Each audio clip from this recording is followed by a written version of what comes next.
기도하겠습니다. 하나님 아버지 감사합니다. 오늘도 우리 하나님 좋은 날 주셔서 귀한 생명의 말씀, 은혜의 말씀 증거할 수 있는 복된 시간 허락하여 주시니 감사합니다. 이 시간 말씀을 증거하는 자나 말씀을 받는 자가 다 하나님의 은혜에 동참하는 시간 되도록 역사하여 주시옵소서. 예수님의 이름으로 기도하옵나이다. 아멘. 오늘 하나님의 말씀의 본문은 마태복음 25장 31절로 40절 말씀이 되겠습니다. 인자가 자기 영광으로 모든 천사와 함께 올 때에 자기 영광의 보좌에 앉으리니 모든 민족을 그 앞에 모으고 각각 구분하기를 목자가 양과 염소를 구분하는 것 같이 하여 양은 그 오른편에 염소는 왼편에 두리라. 그때의 임금이 그 오른편에 있는 자들에게 이르시되 내 아버지께로 복받을 자들이여 나와 창세로부터 너희를 위하여 예비된 나라를 상속받으라. 내가 주를 때에 너희가 먹을 것을 주었고 목마를 때에 마시게 하였고 나그네 되었을 때에 영접하였고 헐벗었을 때에 옷을 입혔고 병들었을 때에 돌보았고 옥에 갇혔을 때에 와서 보았느니라. 이에 의인들이 대답하여 이르되 주여 우리가 어느 때에 주께서 줄이신 것을 보고 음식을 대접하였으며 목마르신 것을 보고 마시게 하였나이까. 어느 때에 나그네 되신 것을 보고 영접하였으며 헐벗으신 것을 보고 옷 입혔나이까. 어느 때에 병드신 것이나 옥에 갇히신 것을 보고 가서 배웠나이까 하리니 임금이 대답하여 이르시되 내가 진실로 너희에게 이르노니 너희가 여기 내 형제 중에 지극히 작은 자 하나에게 한 것이 곧 내게 한 것이니라 하시고 아멘. 아멘. 오늘 하나님의 말씀의 제목은 양과 염소의 비유입니다. 양과 염소의 비유. 마태복음 25장에서는 세 가지의 비유가 나오는데 열처녀의 비유, 달란트 비유, 오늘 마지막 나오는 본문 내용인 양과 염소의 비유입니다. 열처녀 비유에서는 예수님과 성도를 신랑과 신부로 비유했고 달란트 비유에서는 주인과 종의 관계로, 그리고 양과 염소의 비유에서는 예수님을 온 세상에 심판하실 심판주 되시는 만왕의 왕으로 오실 것을 말씀하고 계십니다. 양과 염소의 비유는 엄밀히 말하면 비유라고 하기에는 너무나 생생한 현실감이 있습니다. 첫 번째 열처녀의 비유에서는 항상 깨어서 기도할 것을 우리에게 교훈으로 말씀해 주셨고, 달란트 비유에서는 전도할 것을, 열심히 부지런히 장사해서 전도할 것을 우리에게 말씀해 주셨고, 양과 염소의 비유에서는 구제의 중요성을 우리에게 교훈하고 있습니다. 양과 염소의 비유를 일컬어 알포드는 이렇게 말합니다. 이것이 주께서 고난을 당하기 3일 전에 하셨던 말씀이라는 사실을 생각할 때에 우리는 본문의 탁월한 묘사에 놀라지 않을 수 없다라고 말하였습니다. 첫 번째, 영광으로 모든 천사와 함께 올 때에, 오늘 본문 31절의 내용입니다. 천사들과 함께 온다라는 사실은 만왕의 왕 되신 예수님의 재림의 장면이 이전 우주적인 성격을 지닌 장엄함을 묘사하고 있습니다. 예수님께서는 하나님 아버지의 영광에 의해 다시 살아나셨으며 로마서 6장 4절 영광 속으로 올려지시며 디모데전서 3장 16절 그리고 영광의 보좌 우편에 앉아 계십니다. 사도행전 7장 55절 스데반이 성령 충만하여 하늘을 우러러 주목하여 하나님의 영광과 민 예수께서 하나님 우편에 서신 것을 보고 아멘. 아멘. 예수님께서는 순환과 죽음과 부활과 승천을 통하여 창세 전부터 원래 지니고 계시던 영광의 자리에 들어간 것입니다. 그 영광은 하나님 아버지에 의해 부여받은 예수님의 자신의 영광이며 그 영광으로 말미암아 보좌에 앉으시며 종말에는 우주의 심판주로 강림하실 것입니다. 아멘. 하나님께서 모든 민족을 모으는 까닭은 인자로 하여금 그들을 심판하도록 하시기 위함입니다. 심판의 대상은 이스라엘을 포함한 전 세계의 모든 민족이 될 것입니다. 32절에 각각 구분하기를 이 말씀이 있는데, 첫 번째 의인은 악인과 구별이 됩니다.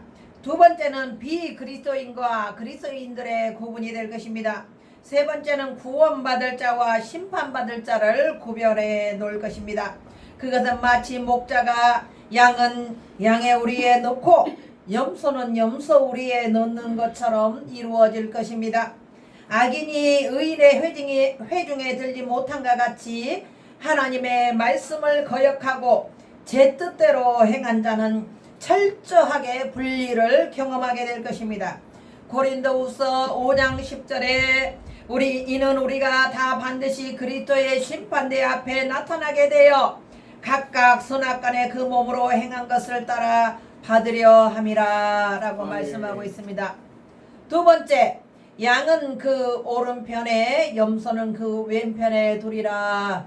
오늘 본문 33절 말씀입니다. 예수님께서 하나님의 오른편에 계신 것은 예수님께서 이스라엘의 왕일 뿐만 아니라 온 세상을 다스리시는 만왕의 왕이 되시기도 하기 때문입니다. 양과 염소를 구분하여 양을 오른편에 둔다라는 것은 예수 그리스도의 영광의 자리에 참여하는 복을 허락한다는 것입니다. 성도들은 예수 그리스도와 함께 영화로운 자리에 앉게 될 것입니다. 골로새서 1장 27절 하나님이 그들로 하여금 이 비밀의 영광이 이방인 가운데 얼마나 풍성한지를 알게 하려 하심이라. 이 비밀은 너희 안에 계신 그리스도시니 곧 영광의 소망이니라. 아멘. 아멘. 영원한 영광을 바라보고 현재의 시련을 참고 견디며 충성하는 자는 하나님의 영광에 참여하는 복을 받게 됩니다. 양의 무리는 오른편에 염소는 왼편에 구분함으로써 심판의 정확성을 보여주고 있습니다. 즉 제3의 자리는 없다라는 말씀입니다. 본문은 이 같은 구분에 대해 몇 가지로 나누어 그 이유를 설명해 보고자 합니다. 첫 번째 양이 염소보다 더 가치 있고 값비싼 짐승이었기 때문일 것입니다. 두 번째, 양이 흰색인 반면에 대부분의 검은색으로 된 염소를 대비시켜 선과 악의 구별을 한 것으로 상징적으로 대비하고자 했습니다. 그리고 세 번째, 하나님을 목자로 보고 그의 백성을 양떼로 보는 당시에 유목민적인 사고를 비루었기 때문일 것입니다. 네 번째, 염소는 풀밭을 못쓰게 만들고 나무를 상하게 하여 초목을 죽게 만드는 경우가 많고 염소를 왼편에 세워서 이 불의한 짐승으로 구별했을 것입니다. 그런데 염소는 키워보니까 성격이 너무나 고집이 세고 주인의 말을 안 듣고 불순종하는 그런 특징이 있습니다. 염소는 성격 자체가 아주 불순종해요. 아주 불순종하고 말을 안 듣고 제멋대로 가려고 하는 그런 특성이 있습니다. 셋째, 임금에게 칭찬받는 양들. 오늘 본문 34절에 나와 있습니다. 예수 그리스도를 심판의 주로서 뿐만 아니라 만왕의 왕으로 묘사하며 보좌에 앉으신 인자의 통치권을 강조하고 있습니다. 즉 모든 통치권과 심판의 권위가 예수 그리스도에게 있음을 비유적으로 나타내 보이고 있습니다. 복받을 자들이여 라는 말씀이 있는데 오른편에 선별된 사람들을 향한 호칭입니다. 이 말은 41절에 저주받은 자들아 라고 부르는 말과 대비되는 문구로서 단순히 축복 이상의 말씀에 실제적인 천국을 유업으로 받을 복받을 자들을 의미합니다. 아멘. 열 처녀의 비유에서 지혜로운 다섯 처녀는 혼인잔치에 들어가고 라는 구절과 달란트 비유에서 주인의 즐거움에 참여할지어다 라는 구절에서도 표현한 바와 같이 구원은 주님과의 만남이고 함께 즐거움에 참여하는 것임을 알 수가 있습니다. 하나님께서는 당신의 백성들을 창세전부터 미리 선택해 두시고 그 유업을 상속받도록 하셨습니다. 요한복음 17장 24절 아버지여 내게 주신 자도 나 있는 곳에 나와 함께 있어 아버지께서 창세전부터 나를 사랑하심으로 내게 주신 나의 영광을 그들로 보게 하시기를 원하옵나이다. 아멘. 에베소서 1장 4절 곧 창세전에 그리스도 안에서 우리를 택하사 우리로 사랑하네 그 앞에 거룩하고 흠이 없게 하게 하시려고. 아멘. 네. 예수 그리스도께서는 부활 승천하셔서 거룩한 성도들을 위하여 천국을 그리고 거처할 곳을 예비하러 가셨습니다. 요한복음 14장 2절로 3절 내가 너희를 위하여 거처를 예비하러 가노니 가서 너희를 위하여 거처를 예비하면 내가 다시 와서 너희를 내게로 영접하여 나 있는 곳에 너희도 있게 하리라. 아멘. 아멘. 구원받은 성도는 창세 때부터 준비된 하나님 나라를 영원한 소유로서 상속받게 됩니다. 그들이 환영을 받고 또한 유업을 상속받도록 초대받은 까닭은 그들이 왕의 형제를 섬겼기 때문입니다. 이사야 58장 7절 또 줄인 자에게 내 양식을 나누어 주며 유리하는 빈민을 집에 들이며 헐벗은 자를 보면 입히며 또 내 고륙을 피하여 스스로 숨지 아니하는 것이 아니겠느냐라고 말하고 있습니다. 우리가 예수 그리스도 안에서 형제와 자매를 우리 주님 안에서 서로 이웃을 돌보고 서로 사랑하는 것은 왕의 형제를 돌봤다는 그런 해석이 나옵니다. 왕은 만왕의 왕 대신 예수 그리스도이시죠. 그들이 왕의 형제들을 섬긴 행위는 단지 그들의 믿음에서 나온 결과였습니다. 이것이 자신들의 선행을 상기시키는 왕의 대답에서 놀라움을 표시하는 의인들의 태도에서 잘 나타나 있습니다. 의인들 즉 양들은 그들 속에 역사하시는 하나님의 간절한 요청과 기대에 따라 스스로 그 선행을 수행하였던 것입니다. 여기에서 구체적으로 거론되고 있는 선행 중에 35절에 제시된 세 종류는 줄일 때에 먹을 것을 주었고 목마를 때에 마시게 하였고 나그네 되었을 때에 영접하였고 라고 이 세 가지의 선행은 율법적인 의무 조항에 근거한 선행입니다. 출애굽기 23장 9절에 말씀하기를 너는 이방 나그네를 압제하지 말라 너희가 애굽 땅에서 나그네 되었은즉 나그네의 사정을 아느니라 라고 말씀하고 있습니다. 신명기 10장 18절 고아와 가부를 위하여 정의를 행하시며 나그네를 사랑하여 그에게 떡과 옷을 주시나니 라고 말씀하고 있습니다. 신명기 14장 29절에는 너희 중에 봉짓이나 기업이 없는 레위인과 내 성중에 거류하는 객과 미 고아와 과부들이 와서 먹고 배부르게 하라. 그리하면 내 하나님 여호와께서 내 손으로 하는 범사에 내게 복을 주시리라. 아멘. 오늘 마태복음 25장 36절 본문에 제시된 세 종류의 선행은 율법의 의무 조항의 이상의 자원적이고 헌신적인 섬김의 내용입니다. 이러한 내용은 당시 시대 상황을 잘 나타내주고 있습니다. 대부분 사람들은 의식주 문제로부터 벗어나지 못하였고 많은 질병과 억울한 누명과 과중한 채무로 사람다운 삶을 살지 못했습니다. 예수님께서 사셨던 공생의 기간 동안 만난 사람들 중에 대다수가 이러한 사람들이었습니다. 특별히 옥에 갇힌 자, 이 말씀은 복음시대 기간 중에 복음과 예수님을 믿는다는 이유로 인하여 핍박을 받을 수 있다라는 위험성을 예수님께서는 미리 알고 계셨던 것입니다. 36절의 내용이 헐벗었을 때에 옷을 입혔고 병들었을 때에 돌아 보았고 옥에 갇혔을 때에 와서 보았느니라 라고 말씀합니다. 이렇게 고난을 당하면서 살아가는 사람들을 예수님께서는 자신과 동일시하고 있습니다. 실제로 예수님께서 부활 승천하신 이후에 예수님의 제자들은 대다수가 옥에 갇힌 그런 고난을 경험했습니다. 즉 고난받고 굶주리며 질병에 시달리고 목마르고 헐벗고 옥에 갇히고 병든 사람들에 대한 선행이 곧 예수님 자기 자신에 대하여 한 일이라고 말씀하고 있습니다.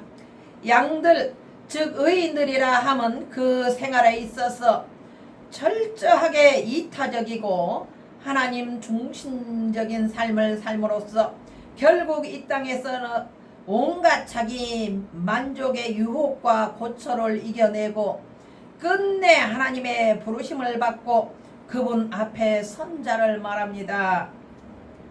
아멘. 아멘. 의인들의 대답은 앞서 임금이 조목조목 나열한 항목을 똑같은 형식으로 반복하면서 언제 그런 일을 했느냐고 반문함으로써 지금껏 행해왔던 선행이 결코 내세울 만한 것이 못되며 또한 상급을 바라고 선행을 한 것이 아니라는 뜻의 최상의 겸손을 나타내 보였습니다. 이들은 남을 구제할 때는 오른손이 하는 것을 왼손이 모르게 하며 은밀하게 하라는 교훈을 실천하며 평생을 이웃을 돌보며 이웃과 함께 사는 성도들이었습니다. 예수님은 하늘 영광의 보좌를 버리시고 친히 성육신 하심으로써 이미 인간의 고통과 슬픔에 동참하셨습니다. 정녕 예수님은 전생애를 통하여 인간의 연약한 한계 안에 머무시면서 그 속에서 아픔과 고뇌를 맛보셨던 것입니다. 이것이 바로 우리가 고난받는 자의 이웃이 되어야 하는 진정한 이유입니다. 넷째, 저주를 받은 자들아 나를 떠나 영원한 불에 들어가라 라는 본문 말씀이 있습니다. 왼편에 있는 염소들에게 주님께서 하신 말씀입니다. 저주받은 사람은 예수 그리스도에게서 분리되어 바깥 어두운 데 쫓겨날 것이기 때문에 예수님과 영영이 관계가 단절된 것입니다. 영영한 불은 상속받는 것이 아니라 하나님의 은혜를 거부하고 교만하고 타락한 삶과 이기주의적인 삶을 삶으로 얻어지는 것입니다. 영원한 불은 영원히 꺼지지 않고 지옥불을 마련을 하는 것입니다. 심판의 불입니다. 이들은 악한 일을 했기 때문에 저주받은 것이 아니라 선행을 하지 않았기 때문에 저주를 받은 것입니다. 이것은 우리가 다 함께 고민해 봐야 할 내용입니다. 남에게 비록 악행을 하지 않았다고 해도 저주의 대상이 될 수 있다라는 그 심각한 문제입니다. 성도들에게 있어서 자기가 한 일에 대해 태만함으로 이웃의 필요를 채우는 그런 태만한 사람은 안 되고 무관심한 죄, 태만한 죄, 그리고 이기적인 죄, 이런 것들은 염소의 반열에 들어갈 수 있다라는 우리가 심각한 사실을 기억해야 합니다. 따라서 우리에게는 적극적으로 이웃의 가난하고 병들고 고통받고 어려운 이웃에 대한 필요를 채우는 자세가 필요합니다. 따라서 우리에게는 적극적으로 이웃을 섬겨야 합니다. 저주의 판결을 받은 그 자들은 자신들이 왜 저주를 받아야 하는지 영문을 모르고 놀랄 뿐입니다. 그들은 양들이 자신의 선행을 잊어버리고 자신들의 선행이 언제 우리가 선행을 했느냐고 반문한 것과 마찬가지로 이 염소들도 언제 우리가 주님을 돕지 않았느냐고 예수님께 반문한 것입니다. 그 메시아 왕에게 자비심을 보여야 할 것도 거절하는 결과를 낳았습니다. 이 비유는 사람들이 행동할 때 위선적인 요소들을 제거해야 함을 교훈하고 있습니다. 만약 염소들이 예수님의 형제들을 대하는 태도 여하에 따라서 영원한 복을 받는다고 생각했다면, 그들이 깨달았다면 그들은 분명히 예수님의 믿음의 형제들에게 따뜻한 사랑으로 대했을 것입니다. 예수님은 마음이 의롭고 따뜻한 사람, 전인격적으로 그리고 의로운 사람을 요구합니다. 하나님 아버지 나라의 법과 질서를 지키며 마음의 양심의 선한 사람, 그리고 남에게 예수님과 같이 예수님을 닮은 자세로 이웃과 형제를 섬기는 전인격적인 의로운 사람을 예수님께서는 오늘 양의 반열에 들게 해주겠다라는 그런 내용입니다. 아멘. 자기의 이해 타산이나 생각하면서 계산적이고 이기적인 자세로 남을 돕는다. 내가 이것을 하나를 주면 그쪽에서 또 나에게 주겠지 하는 그런 계산하는 마음으로 이웃을 베푸는 것은 그것은 양이 아닙니다. 그런 선행을 요구하는 것이 아니고 예수님께서 오늘 요구하시는 선행은 대가 없는 선행, 나를 없이 하고 나를 낮은 자세로 남에게 섬기는 그런 자세, 예수님께 대하듯이 하는 그런 섬김의 자세를 예수님은 원하신다라는 것입니다. 오늘 우리가 생각해 보아야 할 것은 분명히 구원은 믿음으로 받는 것이지만 행동이 없는 믿음은 구원에 이를 수 없다라는 것을 깨달아야 합니다. 참 제자라면 그리고 기독교인이라면 서로 사랑할 것이며 비록 보잘것없어 보이는 형제라고 하더라도 비천한 자라고 할지라도 배움이 좀 모자란다 할지라도 가난한 자, 병든 자, 외로운 자, 소외된 자라 할지라도 예수님처럼 따뜻하게 섬기며 돌봐주고 그리고 병든 자를 치료하는데 힘써주며 옥에 갇힌 자를 아무 조건과 아무 이유 없이 그리도 안에서 옥에 갇힌 자들을 따뜻한 자세로 또 돌아본다면 그런 자의 형제를 그런 자의 자세를 예수님은 우리에게 요구하는 것입니다. 결론의 말씀입니다. 메시아 되신 예수님께서 재림하실 때 의인들은 하나님 앞에서 영원히 살 것이고 악인들은 영원한 형벌에 처해질 것입니다. 이 같은 구별은 바로 이 지상에서 짧은 생애를 통해 어떻게 사느냐에 따라서 결정된다는 사실을 생각하시고 긴장된 자세로 늘 삶에 임하시고 성실한 준비로 삶의 자세를 취하셔서 우리 모두 다같이 양의 반열에 들어가시는 저와 여러분들이 되기를 예수님의 이름으로 축원합니다. 아멘. 아멘. 하나님 아버지 감사합니다. 오늘도 하나님 아버지 양과 염소의 비유를 통해서 진정한 양의 반열, 진정한 의인의 반열, 천국에 들어갈 자에 대해서 상고해 보았습니다. 아버지 하나님, 우리는 계산하지 않고 아무 이유와 조건 없이 대가를 바라지 않는 사랑을 남에게 몸소 실천함으로써 섬김의 자세로 살아가는 우리 모두가 되게 축복하여 주시옵소서. 예수님의 이름으로 기도하옵나이다. 아멘.